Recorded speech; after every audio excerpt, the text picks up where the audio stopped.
মানে আপনি যে ঋণটা নিয়েছেন সেই ঋণটা আপনি কিভাবে পরিশোধ করবেন, শিডিউল, শিডিউল মানে তালিকা। তাহলে লোন অ্যামortization শিডিউল মানে 2 নাম্বার স্টেপে লোন অ্যামortization শিডিউল মানে ঋণ পরিশোধের তালিকা। ইয়ার হচ্ছে 1 নাম্বার কলামে, তারপরে লোন অফ বিগিনিং, বিগিনিং হচ্ছে 2 নাম্বার কলামে, ইনস্টলমেন্ট অ্যামাউন্ট 3 নাম্বার কলামে, ইন্টারেস্ট অ্যামাউন্ট 2 গুণ ইন্টারেস্ট রেট 4 নাম্বার কলাম। 2 গুণ ইন্টারেস্ট রেট মানে হলো এখানে আমাদের loan of amount, actual amount আমরা কিভাবে পাবো, অ্যাকচুয়াল অ্যামাউন্ট হচ্ছে 5, 5 হচ্ছে 3 মাইনাস কি 4।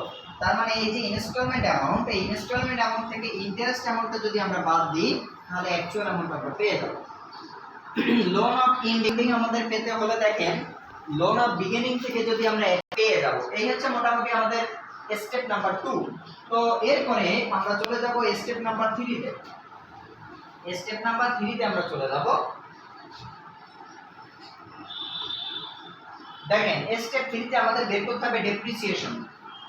ডেপ্রিসিয়েশন